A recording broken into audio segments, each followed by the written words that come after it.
Yeehaw! Ow.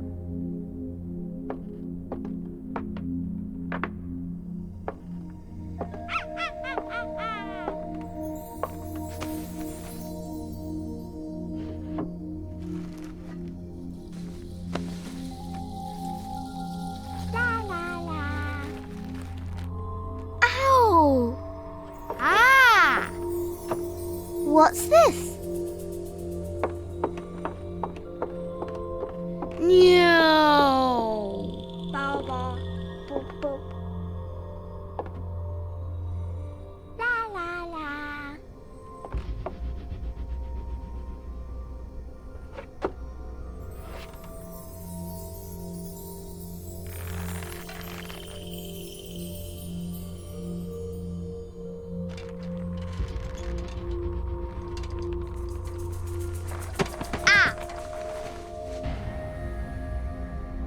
Ooh.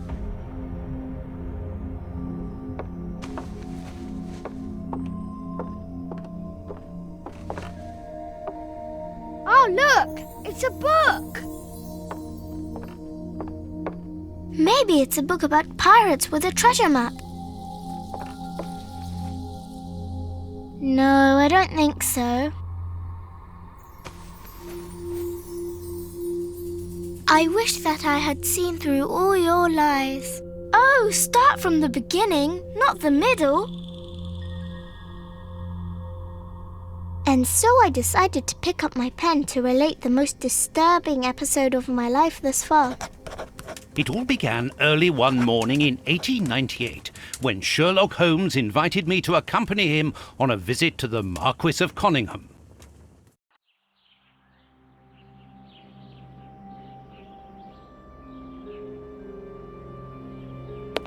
Watson, my dear fellow, we can now go and inform the Marquis that we have found the Samoan necklace, and very much faster than Inspector Baines, too, which pleases me. Have you really solved the theft, Holmes? And so quickly? I have indeed, Watson, and believe me, it was completely unnecessary to spread out all over London, as our friend Baines thought was best. He likes to boast that his methods are equal to mine, but once again the outcome has contradicted him. After all these years of accompanying you upon your investigations, I thought that by now I should be reasonably capable of following your train of thought. But in this particular case, I must admit that I don't understand anything at all. Ah, you see, but you do not observe, Watson. There lies the difference.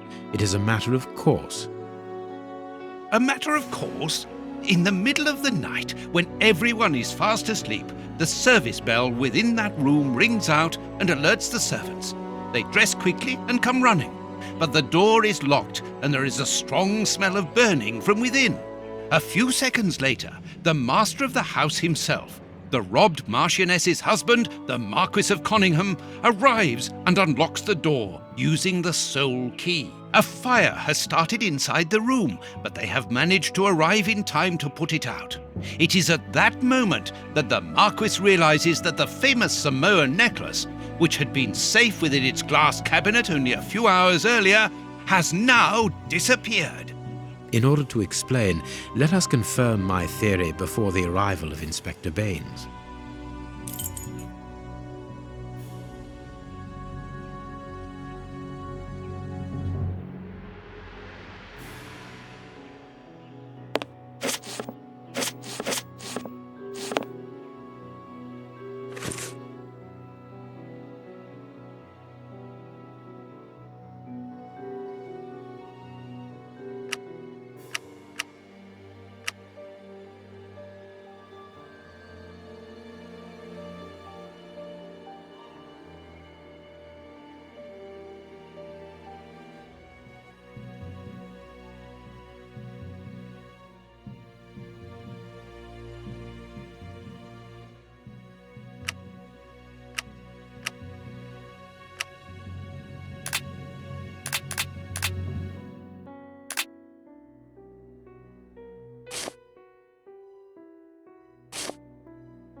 This window was cut with a diamond, a clean, discreet piece of work. This is where the necklace was. See how tiny the hole is, and not one fingerprint upon the window.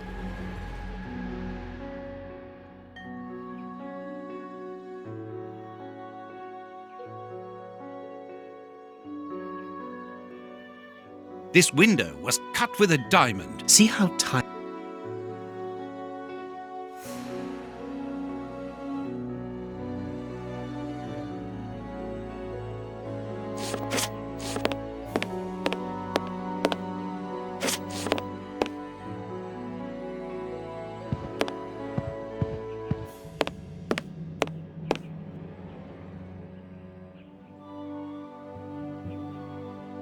All the windows are locked. They've not been forced.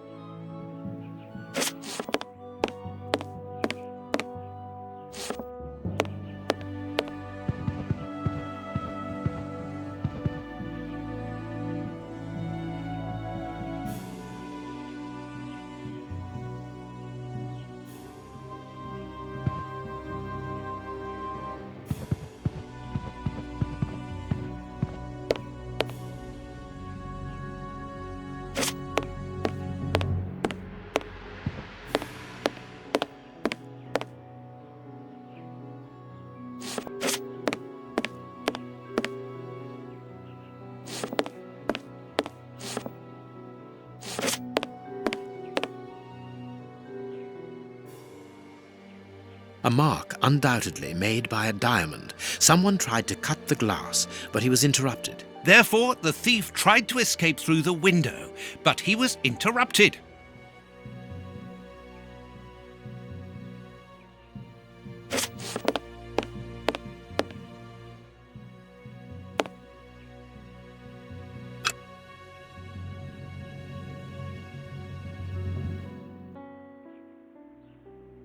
This window was cut with a... See how tiny...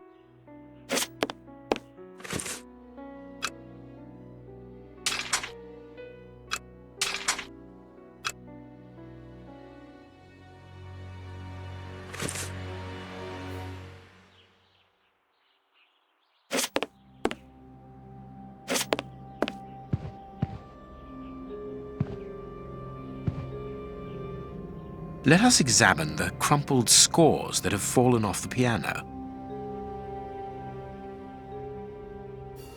Nothing of interest here.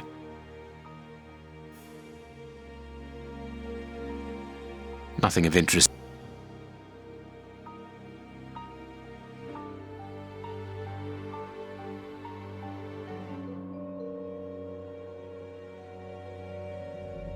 Nothing of interest.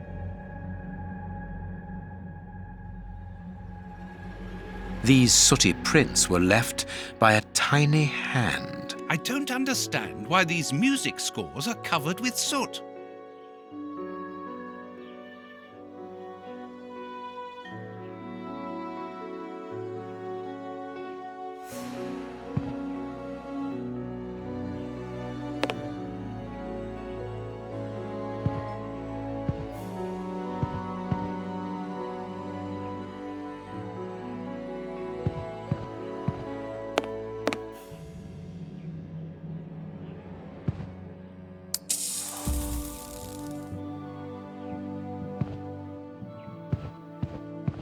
All the windows are locked. They've not been forced.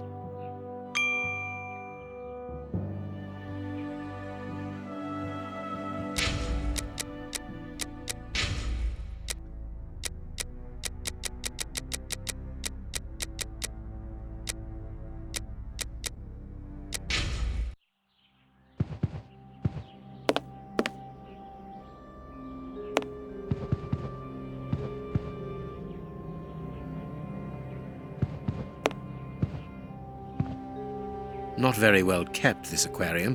I can see a dead fish floating on the surface.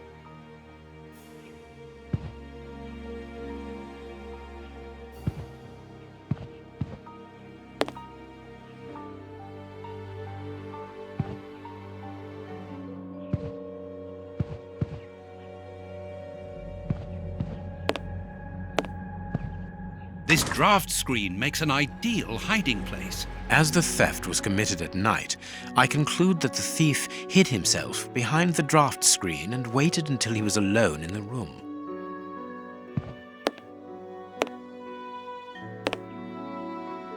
Strange, there aren't any prints, yet I'm sure that the thief hid here.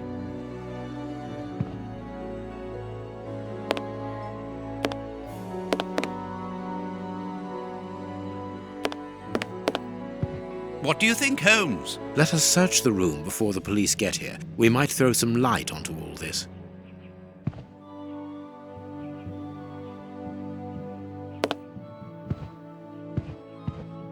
The fire started here, just beneath the bell pull. Whoever pulled the cord would have had his feet in the fire, unless it was pulled before the fire started.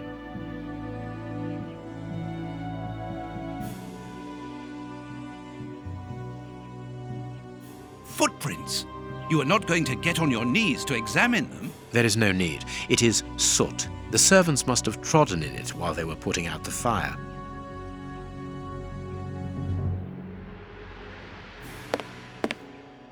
The chest wasn't opened. The necklace wasn't in it.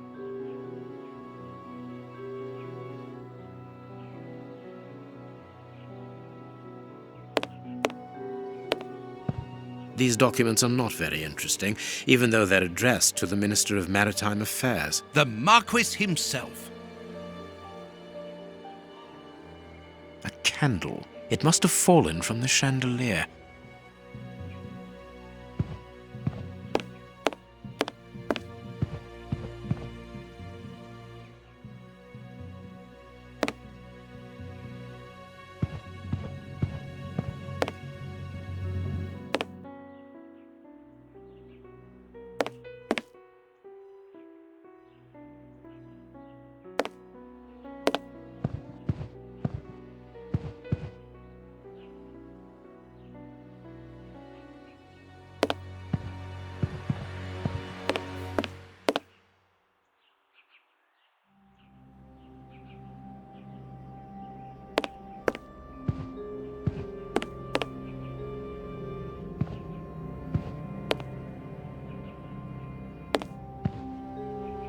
Not very well kept.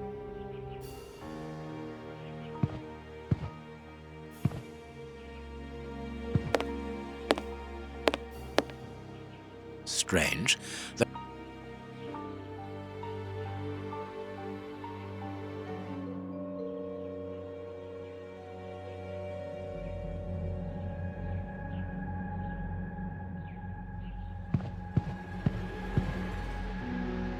Not very well kept. Not very well. These documents are not very. The Marquis him.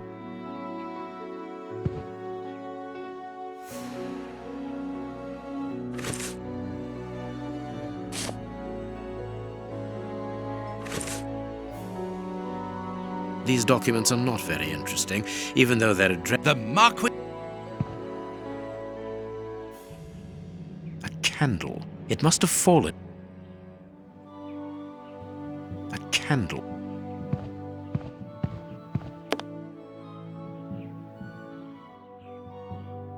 All the windows are. Footprints. There is no need. Strange. There are some objects here that have been knocked over.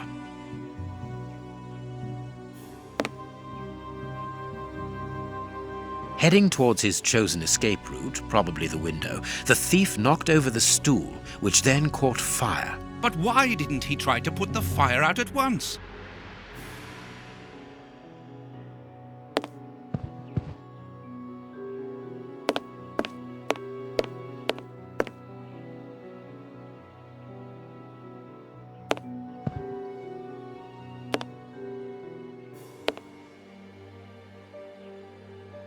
Strange. The chest wasn't opened. The necklace wasn't in it. A mark undoubtedly made by a... Therefore, the thief tried to escape through the window. All the windows are locked.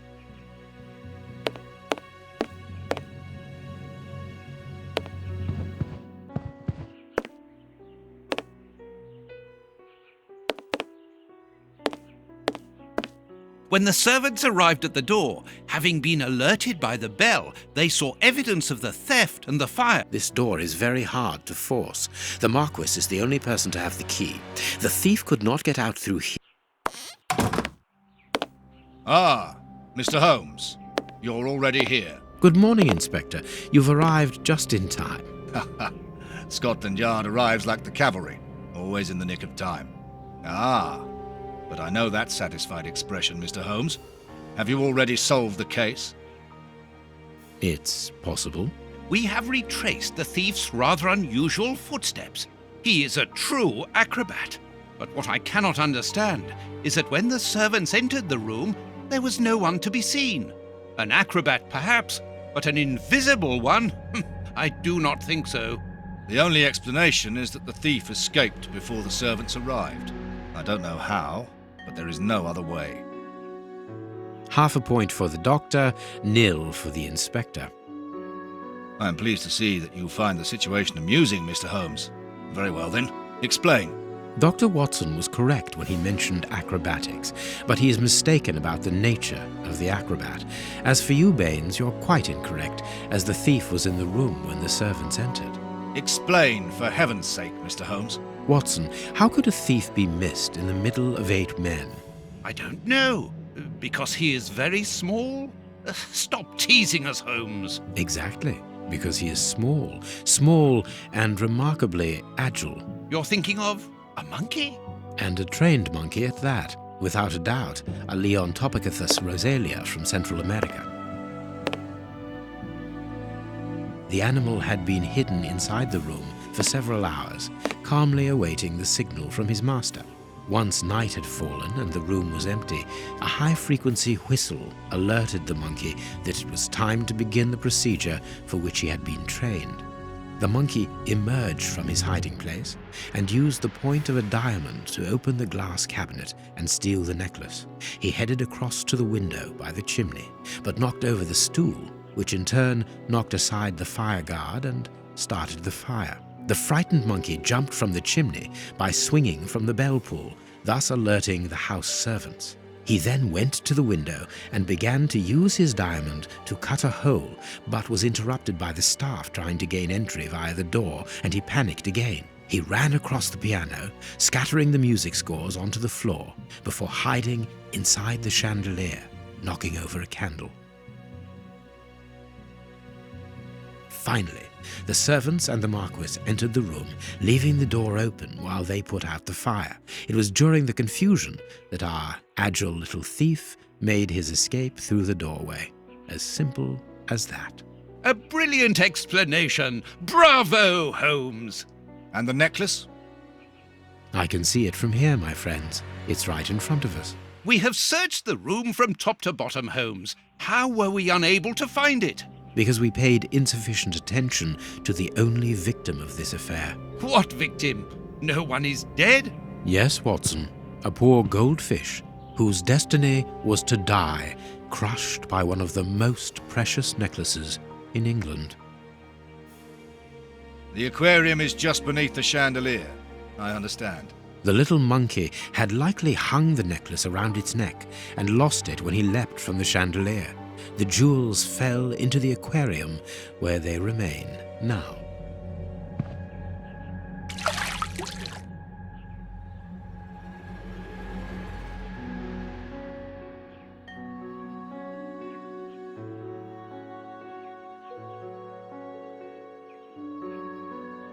Marquis, here is your necklace, intact, just a little wet.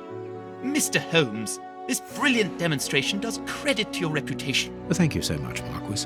Do you wish to verify the authenticity of your jewel? No, I recognize it. I have spent many hours admiring it, you know. Good. I will return it to its box and... Inspector, a bank has just been held up. You must follow me at once. Orders of Scotland Yard. What times? Sirs, duty calls. My regards, Marquis. And well done again, Mr. Holmes. There, the necklace is in its box. We've lost enough time here. Let's go home, Watson. Ah, very well, as you wish. A good day to you, Marquis. With pleasure, gentlemen. And once again, thank you.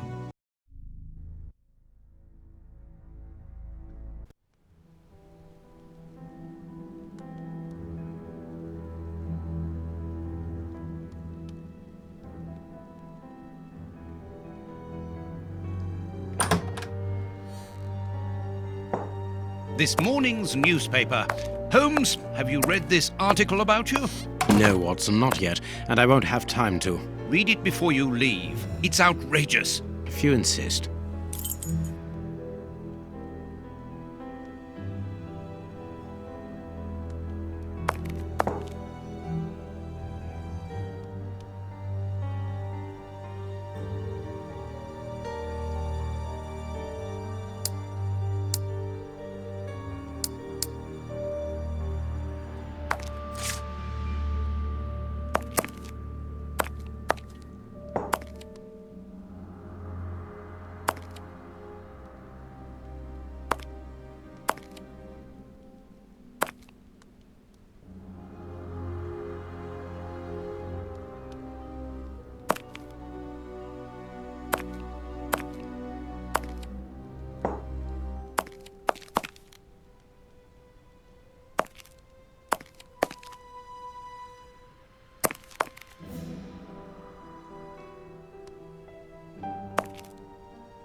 Read the paper, Holmes.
Prince Woodville, French culinary expert and bagpipe player, might be our next king.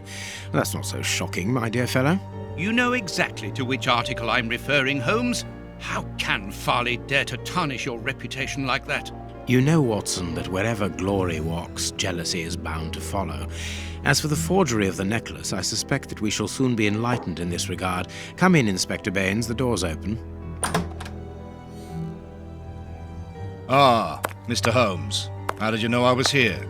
You are one of our rare visitors who avoids the second-to-last step of the stairs, which creaks dreadfully. And if I add the clinking of the handcuffs at your belt, to what do we owe the pleasure of your visit, Inspector? Have you read that rag?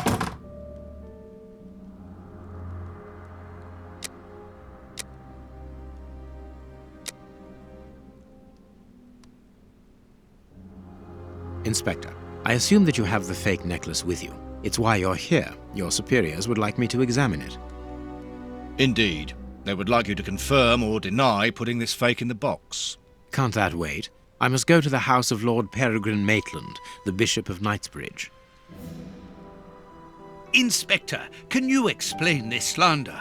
Has the necklace of the Samoas really been replaced by a fake? I don't know how the reporter got hold of the information, but it's true. About the necklace, of course. I wouldn't permit myself to question the integrity and honesty of Mr. Holmes. The necklace is a forgery? Impossible! I saw the Marquis authenticated before my very eyes, before Holmes returned it to its place. Mr. Holmes, the Marquis believes Osmond Farley's theory. I shouldn't be surprised if the reporter isn't behind all this slander about you. He's a freelancer, well known for his explosive and subjective articles. In any case, the Marquis assures us that you were the last person to have the necklace in your hands. Let's return to the Marquis's house, Holmes. I'm sure that we'll have no trouble in taking apart this theory. It is unnecessary. Such allegations collapse on their own, like one of Mrs. Hudson's soufflés. Let us leave the police to solve this problem and turn our attention to the matters in hand. Perhaps you are right, Holmes. And the Marchioness? She is beside herself. Without the necklace, her marriage is compromised. It is the principal item of the young woman's dowry. What a lovely marriage. Holmes, forgive me for insisting, but don't you want to examine the fake jewellery? Watson, I have an appointment, and it's out of the question that I arrive late. It will only take you a couple of minutes. You really must quell the suspicions put forward in this appalling article. If you will allow me, Inspector? Be my guest. Very well. What do you think, Holmes? What do you think, Holmes?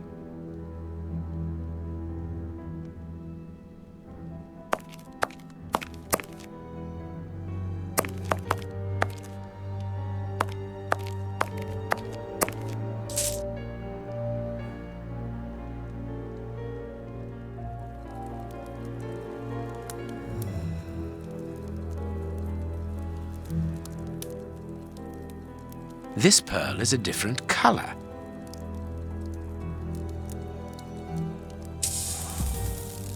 This pearl is a different...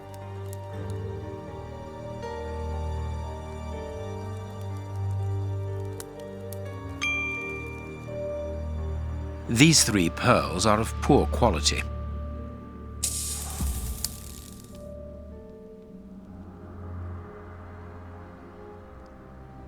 This pearl is too small. It is not in its place here. Too many defects. This necklace is a fake.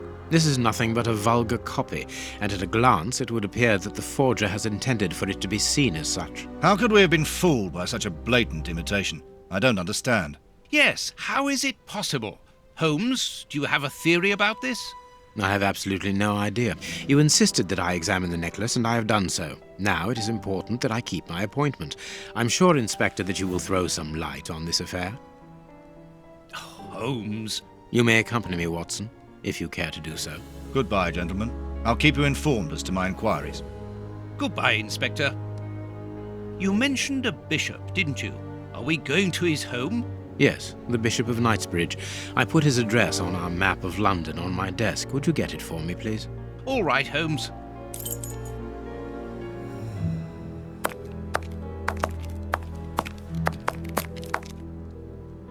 Hospitals and dispensaries in London. Female anatomy. I should put this book somewhere else.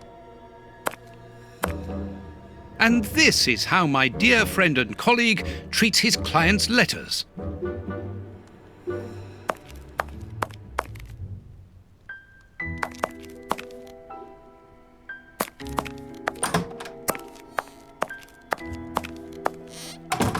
Here is where I write my stories about Holmes's cases, and I've got work to do.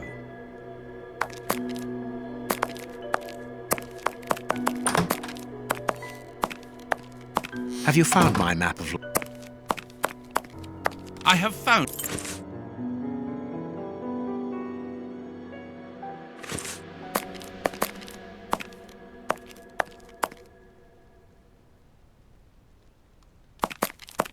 Holmes's homemade analyzer.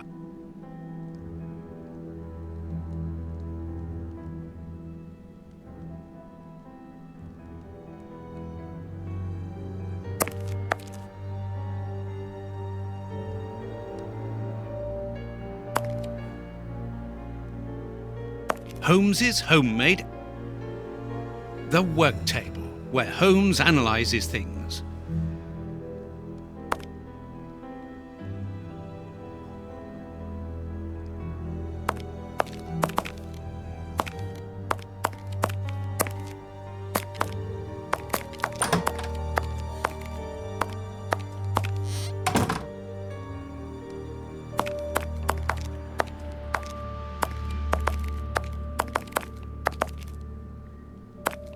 This bust was used to fool Colonel Moran during the case of the empty house.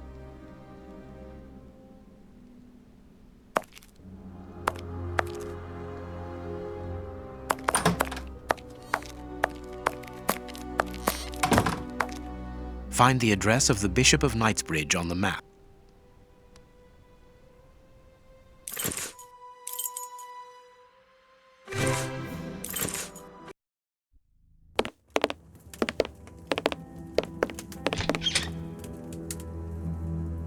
The police? Already? How did you know? May we see the Bishop of Knightsbridge? Yes. Yes, of course. But come in.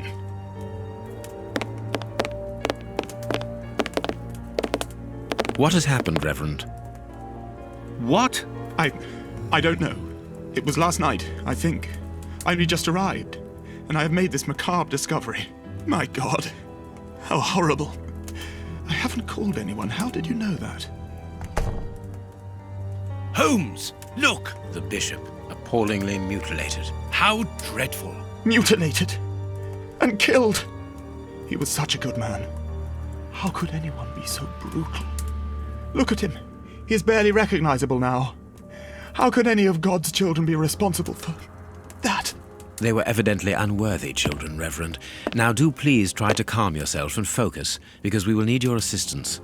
Do you have any idea as to the motive behind this? I haven't had time to do an inventory, but nothing appears to have been stolen. And anyway, His Excellency didn't own anything of great value. I don't know what else I can tell you. Note this down, please, Doctor. Doctor? But you aren't the police? No, Reverend. I am Sherlock Holmes, and this is Dr. Watson. We are here at the request of the Bishop. In that case, I must ask you to leave, and not to touch anything. I must get in touch with the authorities without further delay. Reverend, when the inspectors of Scotland Yard find themselves at a dead end, which they quite often do, I assure you, then they turn to me for help. If you will allow us to continue our investigation, then you shall have the answers to all of your questions. Out of the question! I don't even know you! I'm going to call the police, whether you like it or not. It would be better for everyone, Reverend, if you kept your temper. Watson, are you taking notes? This affair promises to be a complex one. Therefore, we must not overlook the slightest detail. Yes, Holmes. I am keeping a meticulous set of notes. I have created a very clever deduction board. One thing we can be sure of at the moment is that this crime was not for gain. The Reverend has informed us that nothing valuable was stolen, and indeed, it would seem that the Bishop had nothing of any worth to take. Very good, Watson. Do continue.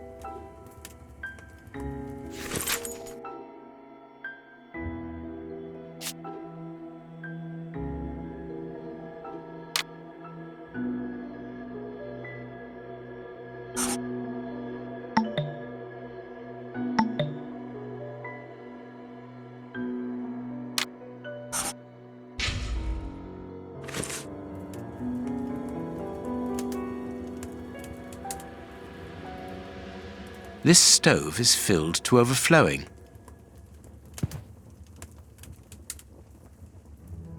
You have no right to search here. What should we do next, Holmes?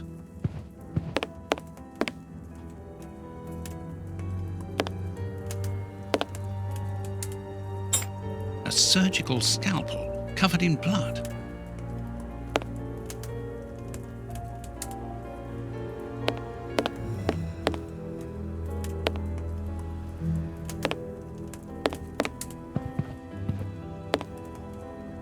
The picture of Peregrine Maitland, commander of the infantry brigade of Her Majesty's Guards at Waterloo. The Bishop of Knightsbridge has the same name as his ancestor, an illustrious family.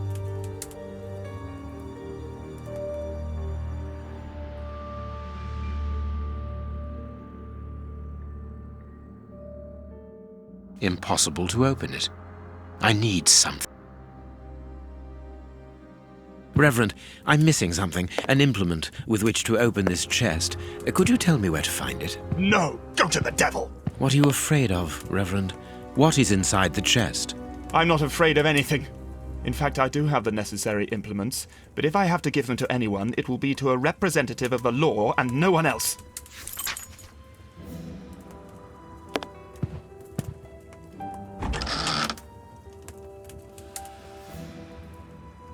This metal rod is for fastening the chilies.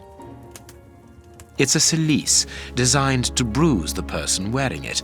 The bishop wore it as repentance.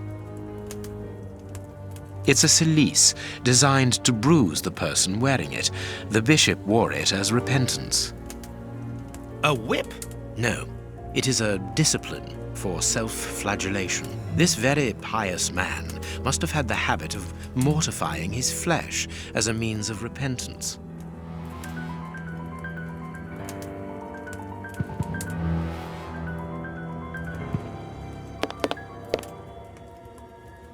There is blood on this paperweight.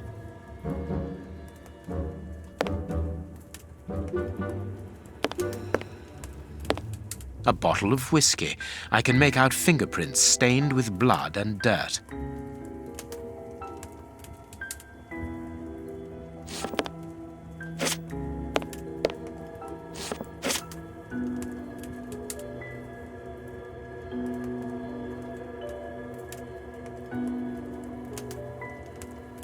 You can see by his expression that he suffered terribly. His mouth is covered in blood, and I can make out strips of skin between his teeth. His chest has been lacerated, I would say, with a very sharp and fine blade. There isn't any doubt the wounds on the bishop were administered with this scalpel. You can see by His mouth is covered. You can see His mouth.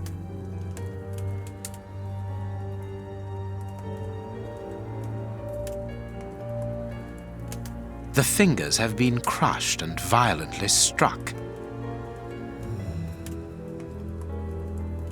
His forearms have been ripped. Pieces of skin have been torn off. What do you think, Watson? I'd say that he was eaten alive. Yet I've noticed a curious degeneration of the skin tissue around the wounds. My dear friend, everything points to this man having gnawed at his own forearms. That's unbelievable, Holmes. The fingers have been... His stomach is covered in scratches. Quite evidently, they weren't made recently. So, these wounds were not made by his murderers.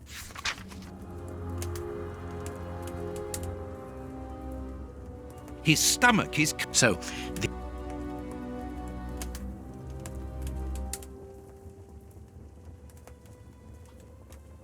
these burns are terrible. A finger.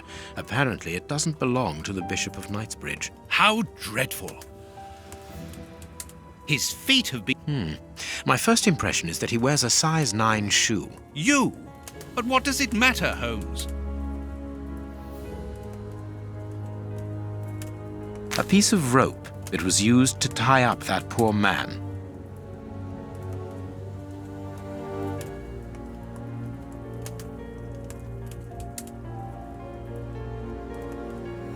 Something is missing here. Oh, yes? And what might that be? His shoes. Watson, his shoes are missing.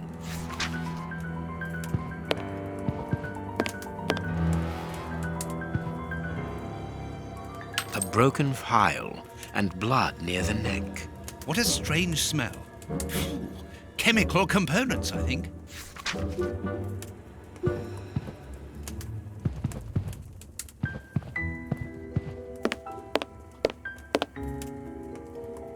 Closed. The veranda door hasn't been forced. Strange. Reverend, might I have the key? No! You have no authority here. Let me call the police. Perhaps we should listen to him, Holmes. Perhaps you should let me get on with this, Watson. This door has not been forced. Where does it... To His Excellency's room. There is just a mattress and a stool. The bishop's bedroom. It is very austere.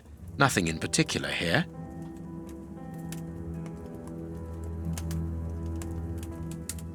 It is impossible to get out.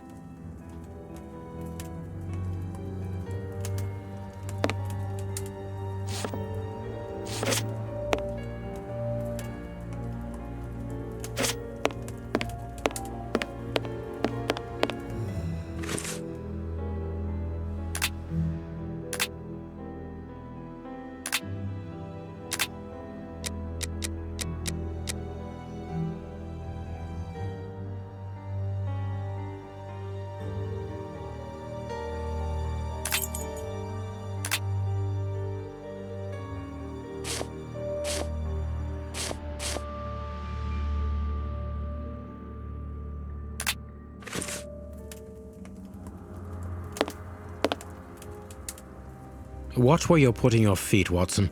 Have you noticed these prints upon the ground? Well, yes, those muddy marks. See here, Watson. Footprints can often provide more vital information than the very best of informants. Yes, if you know how to make them talk, that is. It's child's play, Watson. We will begin by excluding the contaminating prints, which are yours and mine from where we came in, and those of our dear Reverend who was so impatient to call the police. I need something.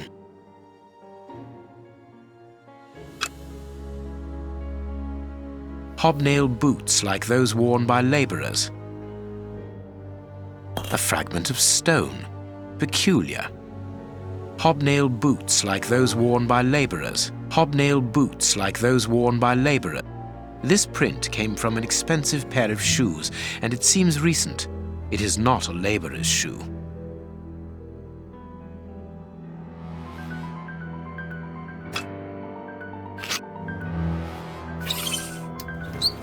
Size 9.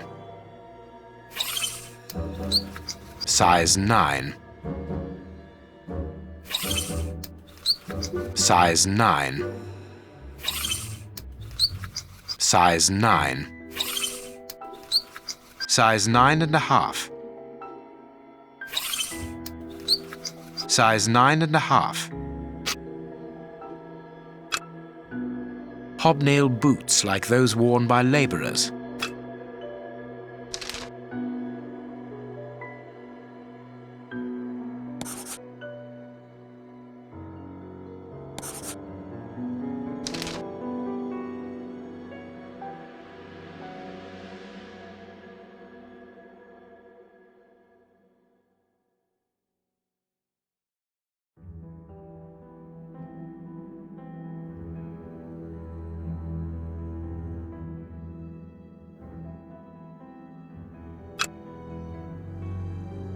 This print came from an expensive pair of shoes, and it seems recent. Well-worn shoes with an odd pattern on the soles. Hobnail boots like those worn by labourers. Hobnail boots like those worn. Hobnail boots like. Hobnail.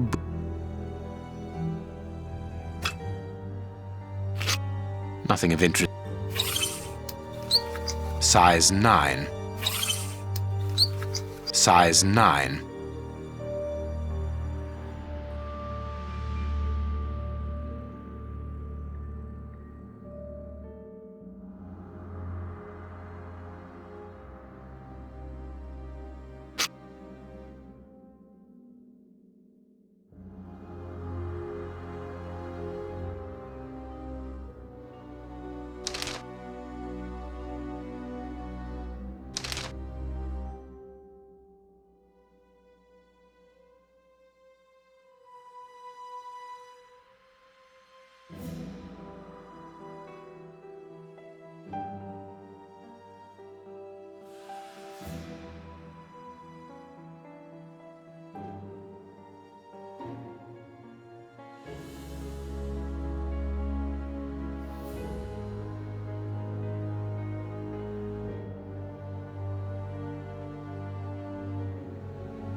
Well-worn shoes with an odd pattern on the soles.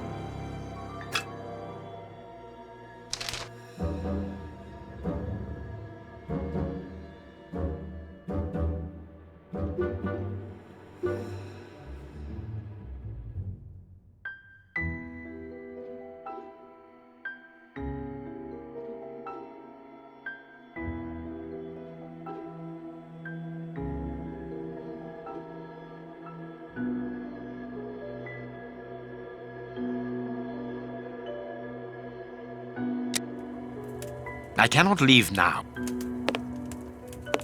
You have no right to search here.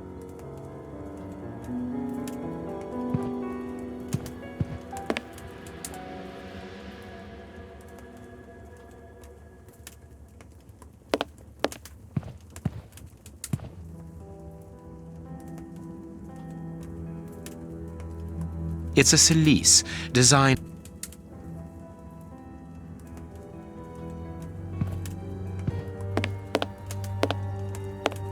Closed.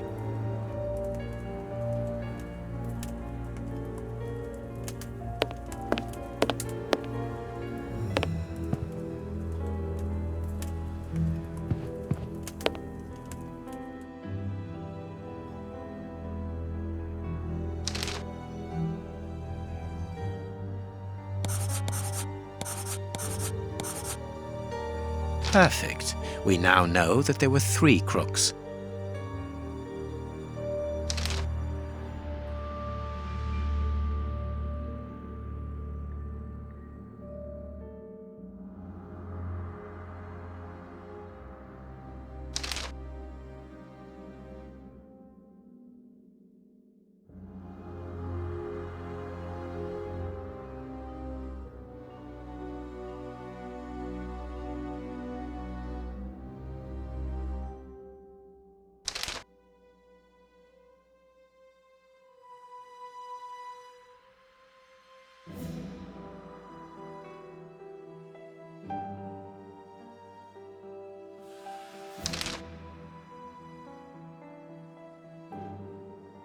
That's not right. Start again. That's not right. Start. Strange but true. One of the crooks was wearing a different pair of shoes when he left here. Therefore, we have 3 men who came in and left again, but one of them was wearing a different pair of shoes from the ones which he came in with. So, all we have to do is look for a workman who likes Italian shoes.